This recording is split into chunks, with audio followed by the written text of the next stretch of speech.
লাগাও, রক্ত লাগাইয়া পাঠাও। তখন রক্ত লাগাইয়া নমরুদের সামনে হারাইছে, নমরুদের তীরটারে ধরছে, ধরে আরে আমি তো ছিলাম, আল্লাহ না আসিল আসিল, এই সামান্য একটু আগে খাবারটা করতে গেছে না, ওখানে রক্ত পড়তে আস, নাউজুবিল্লাহ করা তো।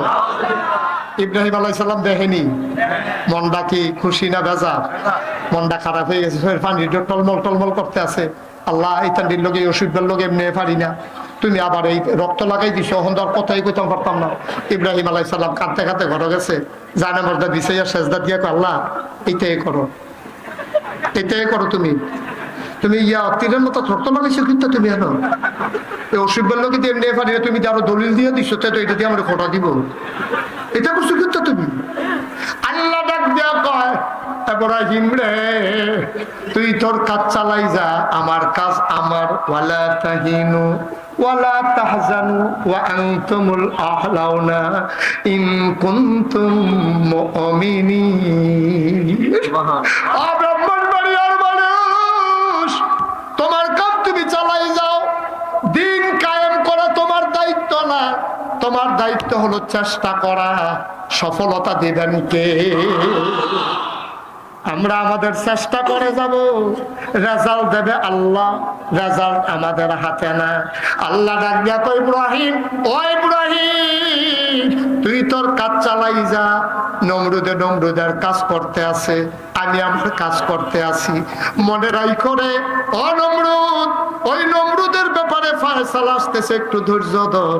এবার ইব্রাহিম কান্দে, আল্লাহ ডাক দেয়া কয় কান্দিস না, মাথা তুল। এখন ইব্রাহিম আলাইহিস সালাম দাওয়াত দেওয়া কমাই দিছে না বাড়াই দিছে?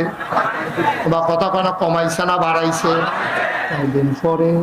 কয়েকদিন পরে নমরুদে গোয়েন্দারে ডাক দিছে, ডাক দেয়া করে ইব্রাহিমের দর খবর পাইলাম না, তার কি খবর?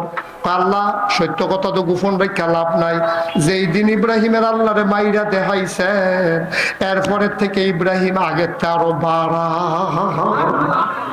দাওয়াত। তখন আগে দিত দিনও, তখন দিন রে 24 ঘন্টা। মারহাবা কোনটা গেল, পুরা গ্রুপ তৈরি করে আলাইছে, বিশাল বাহিনী রেডি করে আলাইছে। কয় তাই নাকি? কয় বেড়া মাইরা দেখাই না, এরপরেও তো এই কারবার করে।